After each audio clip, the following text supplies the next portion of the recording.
And welcome back to pre-calc math 4R. All right, take a look at the handout I just gave you. Let's make sure we know where we're at, what this means. This was yesterday. Now this is my weird symbol for Thursday. Is it that weird? Do you recognize that letter? That's the letter theta in Greek. So shorthand for TH. I'm too lazy to write TH, right? I want to write one letter. So that's my symbol for Thursday. That was yesterday. We're just doing, book cards and seat assignments and random introductory stuff. But this is what we're doing today. All right. I'm going to save this recording on YouTube. It's going to be called something like this. I haven't decided yet exactly what I'm going to call it on YouTube. We're going to be covering the first 3 sections of Chapter 1. All right. Your homework assignment will be at the end of Section 1.1, which is page 9, multiples of 10. End of Section 1.2, which is on page 22, multiples of 10. And solving equations, Section 1.3, at the end of that section is page 35, multiples of 10. All right. So let's take a look at what that's about. All right. So let's start with stuff. Let's see, what's a good example to start with? I had a good example running around here somewhere. Okay, let's say I gave you 2 points. Let's start easy. Let's just graph stuff, okay? All right, so let's say I gave you 2 points, like, I don't know, A is the point 1, 3, and B is the point 5, 6. All right, so how do you graph these points? How do you graph A? What does that mean, 1, 3? Anybody, raise your hand. Anybody, yes? Over 1 in the x direction, up 3 in the y direction, positive, right? So this would be from the origin to the right 1, and then go up 3. All right, so let's graph that. Let's see if I can find something that's like axes. Let's make these axes, okay? Now these are both in the first quadrant, so I'm just going to blow up the first quadrant. Why do I know that these points are both in the first quadrant? Because everything's positive, right? Okay, so here's my x-axis, here's my y, here's my origin. So over 1 and up 3. We got to get used to this fake smartboard thing again. All right, so there's the point A. How would you graph the point B then? From the origin, go to the right 5. And from there, go up 6. Well, let's say 3 more here. So I'll just label that. So notice what I've done. I've labeled the domain and the range of my problem. The domain is from 1 to 5, the x values, and the range is 3 to 6, the y values. Okay. Now, how would I get the distance? Do you know how to do the distance formula? How do you get the distance from A to B? From here to here. How do you get the length of the line segment AB? Anybody? Yes, Patrick. Exactly, yeah. The distance formula is just a Pythagorean theorem. I don't even really use the distance formula because people just, try to memorize it and don't understand what they're doing. So, let's see here. Do I have a dashed line? All right, let's say I put a little dashed line here. Let's say I measure this horizontal distance. Is that horizontal? Okay. And this vertical distance. What happens is you end up with a right triangle. And it's really easy to measure horizontal distance. It's just a delta x. What does delta mean? Change in x or subtract, right? So what's delta x? How long is it from 1 to 5? 4. In other words, delta x means subtract. 5 minus 1 is 4. Right? What's delta y? 6 minus 3 is 3. So what does Pythagoras say about the hypotenuse? I got a leg and a hypotenuse, right? A squared plus b squared is c squared. I'm going to try and find c. Okay. So a squared plus b squared is c squared. And c is what I'm trying to find. So how do you solve for c? 9 plus 16 is c squared. So what's 9 and 16? 25 is c squared. So what's c? Now, sometimes you say plus or minus 5 if you're allowing negatives, but here we're talking about just the principal root of 25, the principal square root, the absolute value is over and equals just the side of a triangle. It's not really positive or negative. But anyway, that's the distance from A to B. All right, great. Do you know how to get the midpoint? Let's say I want the midpoint here. I'll call it M. Do you know how to get the midpoint of between 2 points?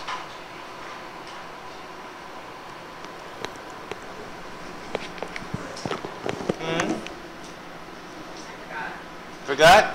It's just the average of the x's and the average of the y's. It's like halfway along this distance and halfway along this distance is that point, right? So let's see here. Okay, so let's say, again, I have the point A, which is 1, 3, and the point B, which was 5, 6. It could be any point, doesn't matter. Let's say M is the midpoint. How do you get it? Well, how do you average two numbers? Like, I'm averaging 1 and 5. How do you average two numbers? Add and divide by 2. All right, so 1 plus 5 over 2. And what about these guys? Same thing, 3 plus 6 over 2. So what do you get? M is, what is that? 3, comma, what? 9 halves, 4 and a half, 4.5. Any one of those answers is correct. Okay?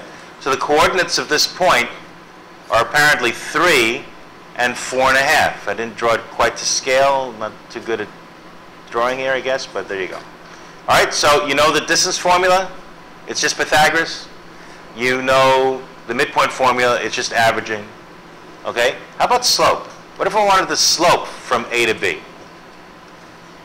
Do you know how to get slope? Slope is, what do they call it? Rise over run. Rise over run. So it went up. You're going up. How far?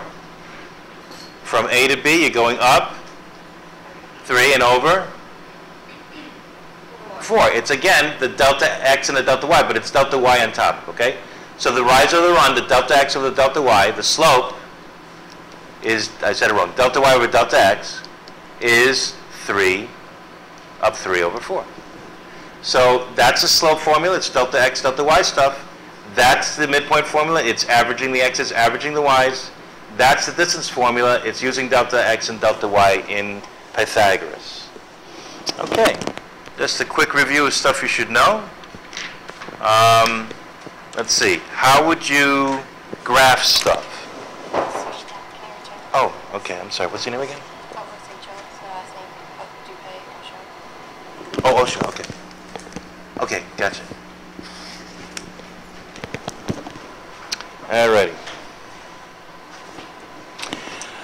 So let's see, okay, so let's jump ahead a little bit and let's start graphing. Okay, now how would you graph something like this? Let's say, whoops.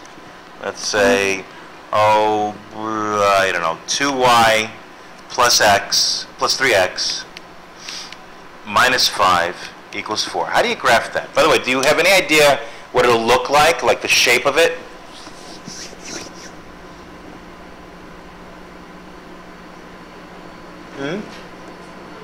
It's got to be a line. Okay? If there are no exponents, like y squared, x cubed, whatever it is, it's going to be a line. Okay. Orion, you've got mail.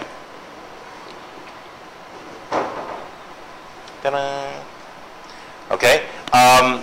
Yeah, it's going to be a line. Now, how do you graph a line? Any ideas? Jackie? Get y alone? Solve for y? Okay, how would you solve for y here? I've got to get rid of this and get rid of this. How do you get rid of this? Subtract 3x and add 5. So 2y is going to equal, let's see, subtract the 3x and add the 5. Now what? Get y alone by, what's that? Divide everything by 2. So y is equal to negative 3 halves of x plus 9 halves. All right, so what's that? That's mx plus b form, slope-intercept form. So you can graph this y-intercept and count off this slope. Right, the y-intercept is what, 4.5? And you can count from there down 3 over 2. All right, that's a good way to graph. But I'm thinking of another way. This is fine. In fact, if you had a graphing calculator and you weren't sure how to graph this, you could just put this in your graphing calculator, right? Why don't I do that? Let's see. Let me get my graphing calculator. Where did I put it? Let's see. My graphing calculator is somewhere. I forgot to bring it up. Ooh, this is not good. There it is.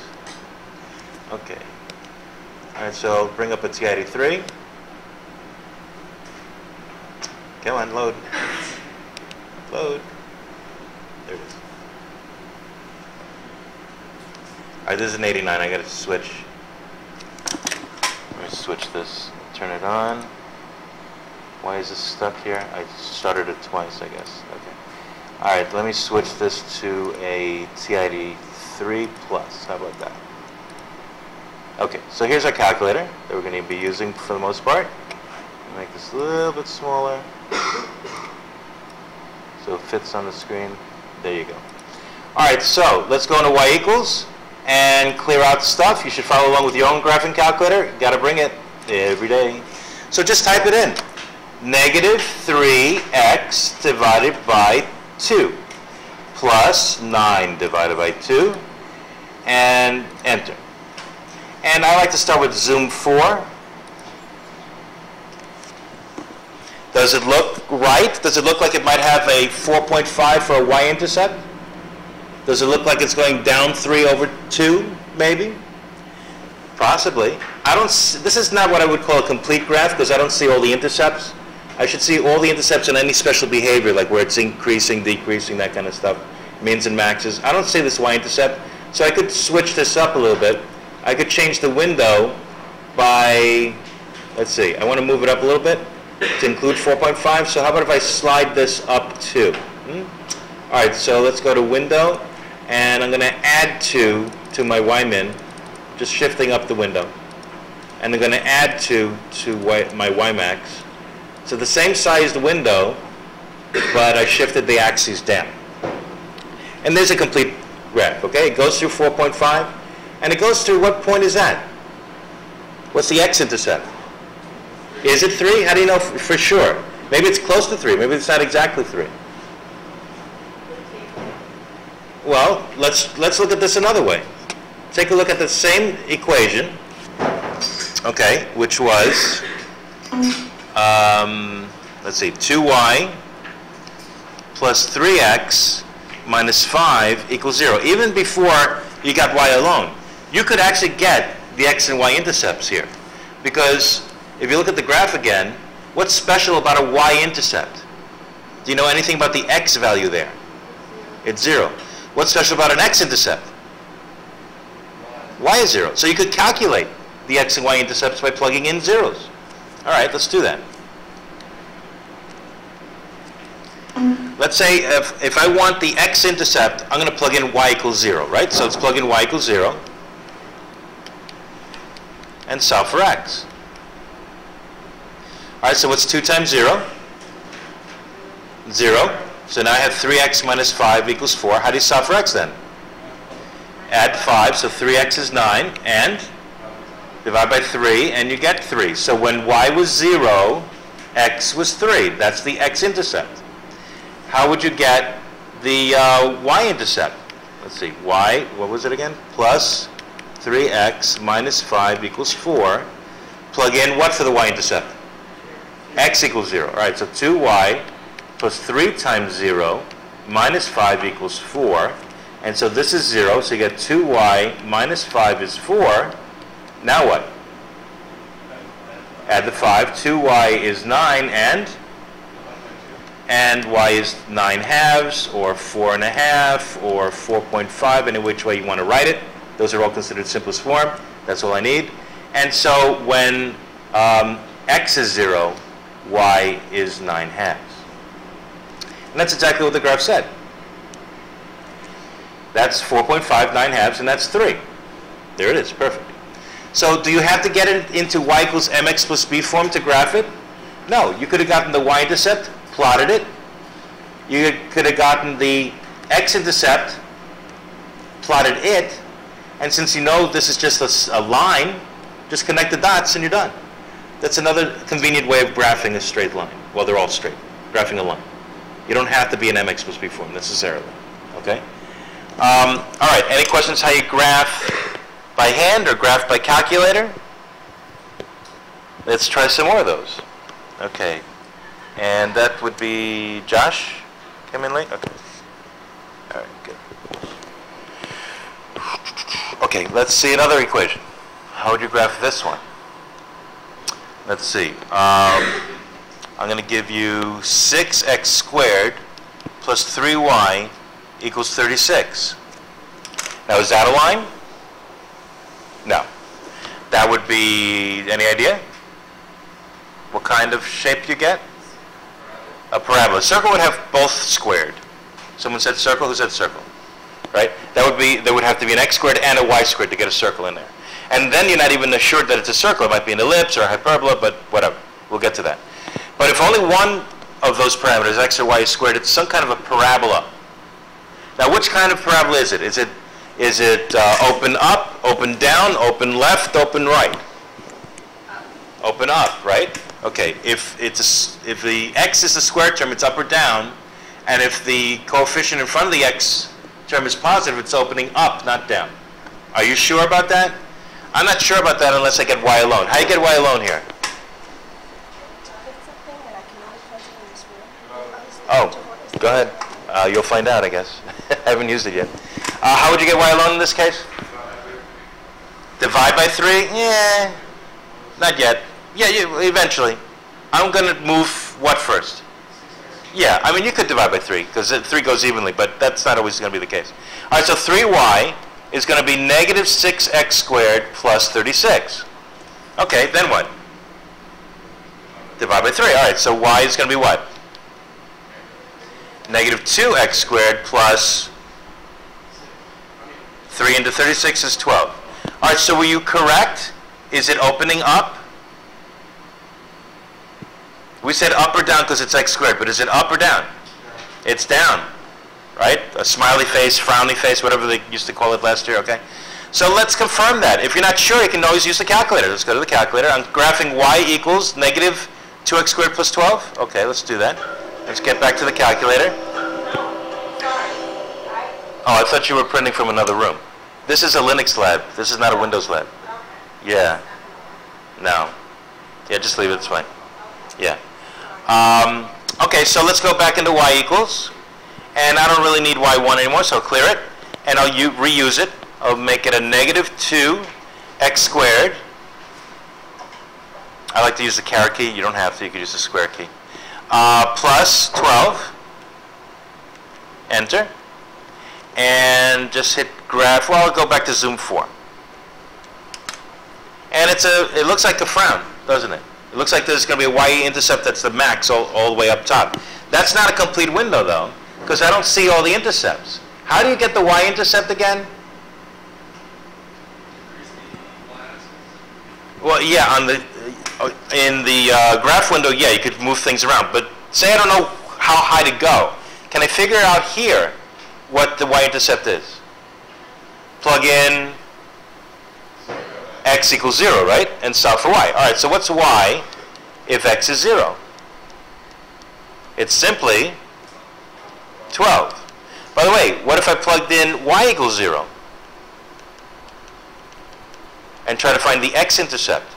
What would it be? How do you solve for x? Negative 12, right? And divide by negative 2 into negative 12, we get positive 6. So what's x going to be? Plus or minus rad 6. Realize there are two roots. Didn't you just solve an equation? When we set y equal to 0 to get the x-intercepts, we're actually solving this equation. We're saying when is it 0, right? We're solving for x. So we're already hinting on how do you solve equations. So we're solving this equation for x when y is 0, and that's your y-intercept, okay? So let's make the window big enough. It has to include 12, huh? All right, so, by the way, let me just clue you in on something.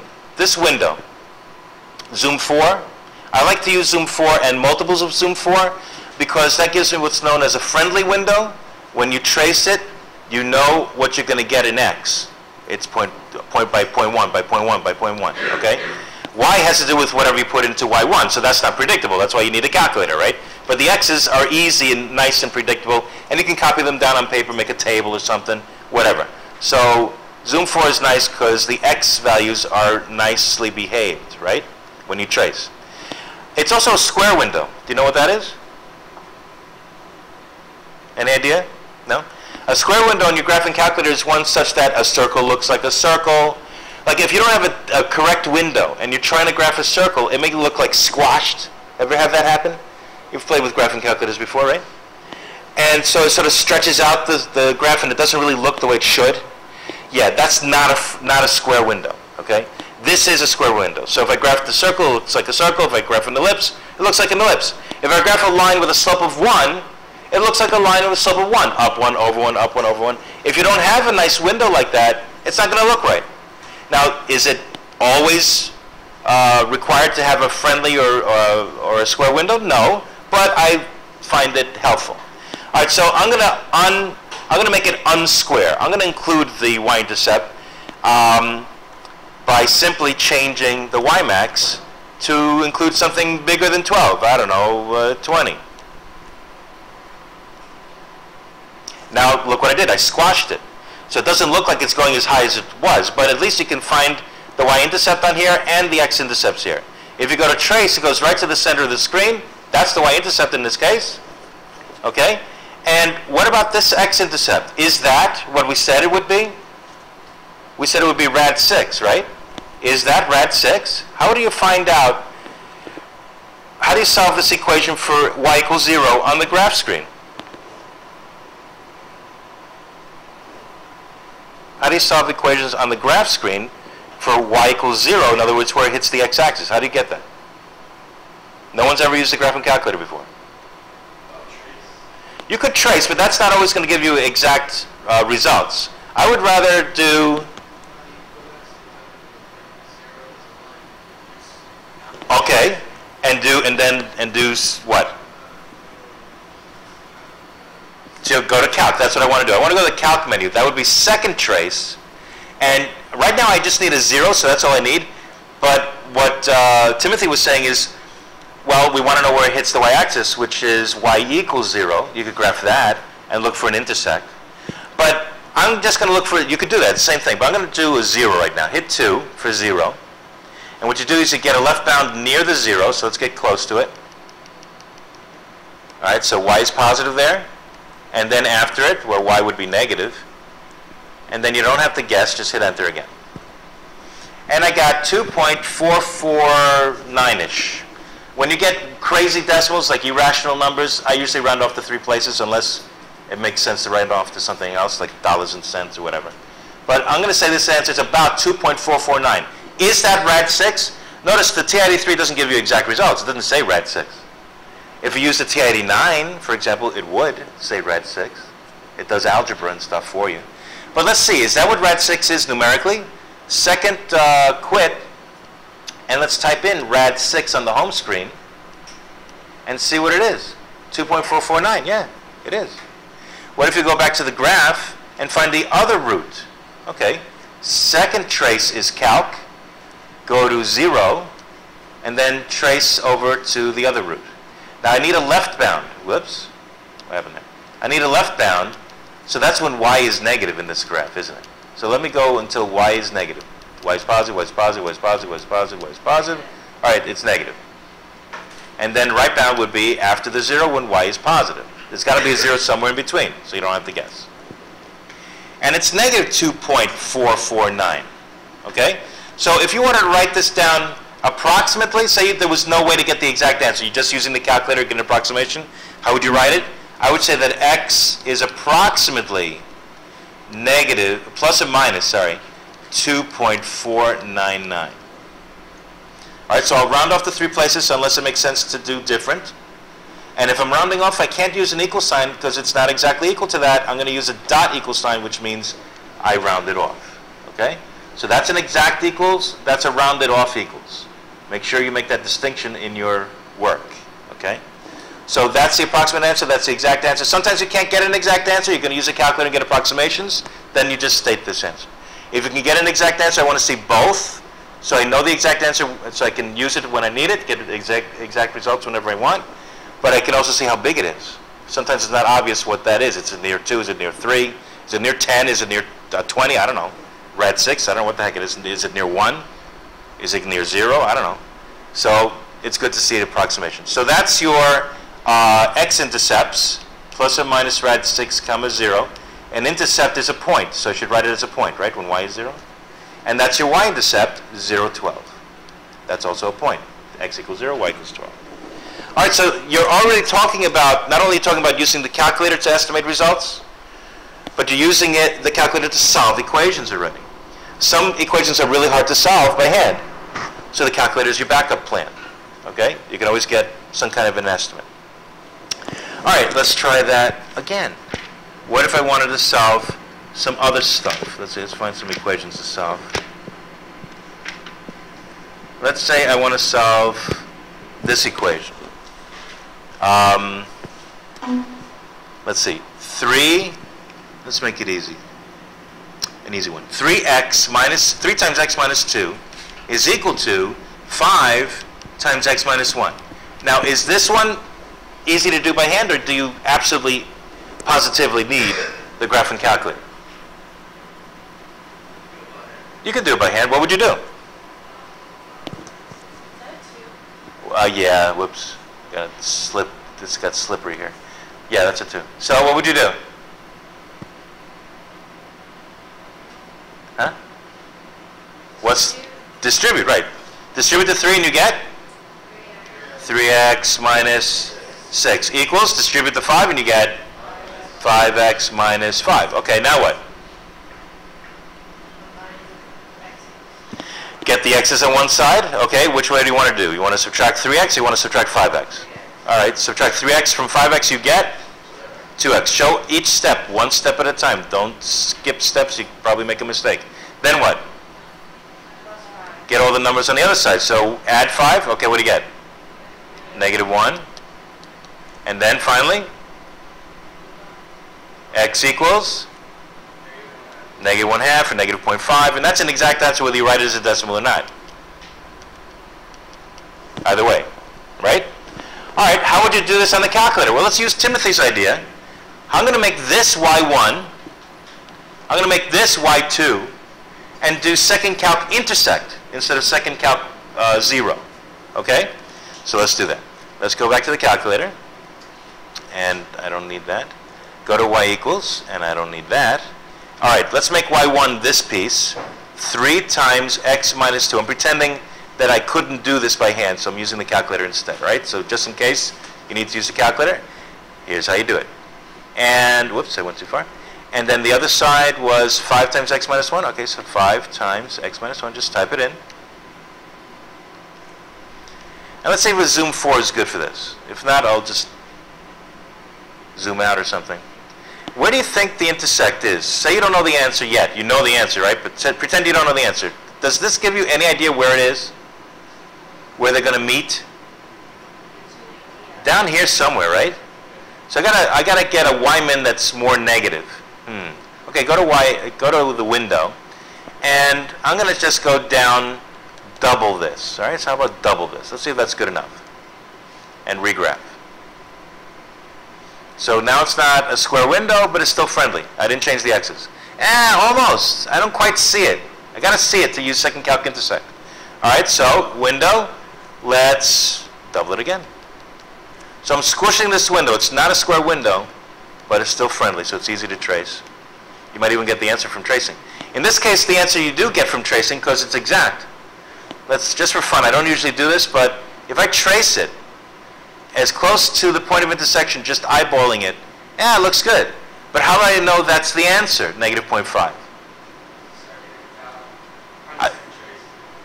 I can trace the other line. Notice it says I'm tracing y1. How do I trace y2? It defaults to tracing y1. Well, how do you trace y2 now? How do you switch? Just up arrow or down arrow. There's Nintendo keys here. Okay, if I go down arrow, there's only one other equation I put in, so it goes to y2. But notice that point is the same point. It's not only negative 0.5 for x, it's negative 7.5 for y. It's the same exact point. It's a point of intersection because it's the same point on both lines.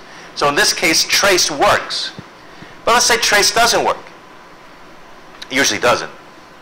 So I would go second trace is calc, and go to intersect. Let's pretend we don't know the answer. And then, let's say I started out here again. So first curve, I only have two curves, so it doesn't matter. First curve, hit enter. Second curve, hit enter. I already switched to y2. And then I don't have to guess. And there it is. Now I get the full point of intersection if I need the y's also, but in this case I only was solving for x, so negative 0.5. Is that what it's supposed to be? Yeah. So you can easily use the calculator with second calc 0 or second calc intersect to solve equations, especially if they're hard to solve by hand. Alrighty. Let's see here. What the multiples of 10 only? Oh. Yeah, it says multiples of 10. So 10, 20, 30, 40. It's not that many. You want to do them all? Go for it. No. More is better. No? All right. Let's see. Let's solve something else. What about this one? What if I want to solve for x when x squared equals 12 minus x? Now let's say this is impossible to do by hand. How do you do it on the graphing calculator?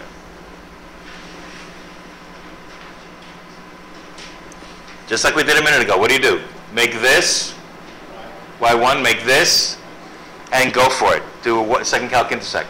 Or get this equal to 0. What if I subtract 12 and add x? And make this y1 and do second calc 0. I could do that too. I can always do 0. But let's do this. This is y1, this is y2. Let's see where they intersect. Okay? So x squared is y1. Let's change it. I don't need ink. Okay, so y1 is just plain old x squared.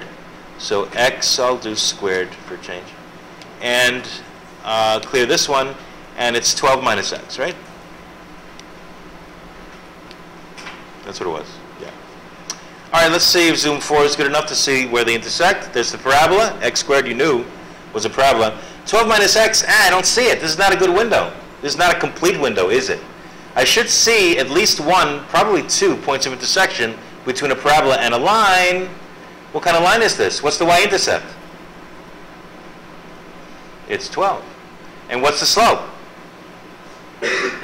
Down 1 over 1, negative 1, right? Down 1 over 1. So I don't see it. The intercept is way up here somewhere. All right, so I'm going to change my y-max. I'm going to make it an unsquare window. To include at least 12, just make it 20. Clear? Make it 20, what the heck? And let's see if that's good enough. So there's your parabola. Now it's not the shape of the parabola we wanted, but there it is. Not only do you see the y-intercept of 12, like we said, you see the 2 points of intersection. So let's find what they are, okay? Second trace is calc. Go to intersect. And let's get close to this one, let's say. All right? Get close to the one you want. And then first curve is either one, because I only wrote 2 curves. And the second curve is automatically the other guy. And then just hit enter. You don't have to guess. And apparently that is 3. So one root is 3. Now I'm not interested in the y value, because I was just solving for x.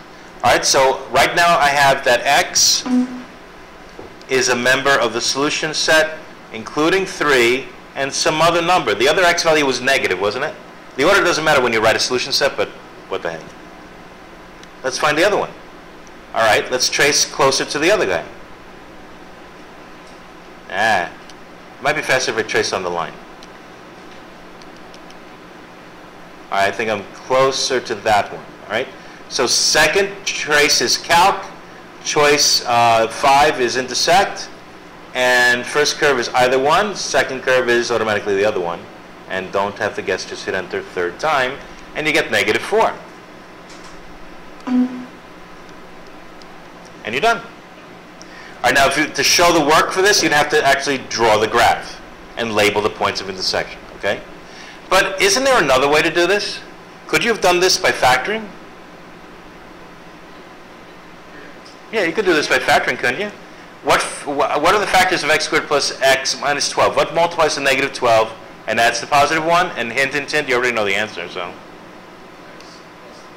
X plus 4 and x minus 3. Question? What's that? Yeah, since we already know the answer. Well, these are the roots. That's where it comes from. Setting this equal to 0, right?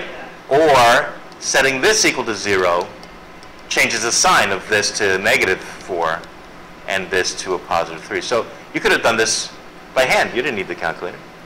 What if it wasn't factorable? What else could you do? Without a calculator. Could you do this by hand if it's not factorable? Pretend it's not factorable. What would you do instead? Ever hear the quadratic formula, right? Do you remember the quadratic formula? X equals negative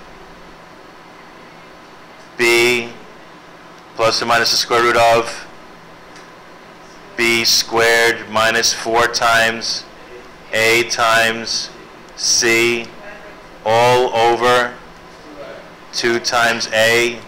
A is the first coefficient when you write this in standard form.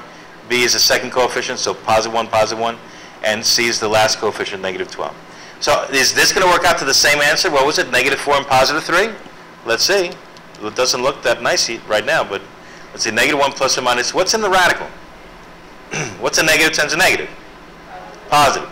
So this works out to positive 48. And this is, 1 squared is 1 plus 48, 49. Over 2 times 1, 2. So you get 2 answers. What's rad 49? So it's negative 1 plus 7 over 2, negative 1 plus 7 over 2, or negative 1 minus 7 over 2, negative 1 minus 7 over 2. And do you get the same answer? What's negative 1 plus 7? 6 over 2 is 3. What's negative 1 minus 7? Negative 8 over 2 is negative 4. Perfect. So there's more than one way to skin a cat, and that's a good thing, because then you can check your work. All right? You really should have these techniques, these skills under your belt already. So that's what you're practicing on the homework. Any questions? All right, now we don't have a heck of a lot of time to go over homework in class, so I may take briefly a couple of questions on Tuesday when we come back. But if you're stuck on homework, unless I actually have time to go over the homework, sometimes I'll stop and just go over a homework, one whole day. See me next for help, right? Tuesdays and Thursdays right here, right after school, right? Okay, that's good for today. Let me save this recording and render it.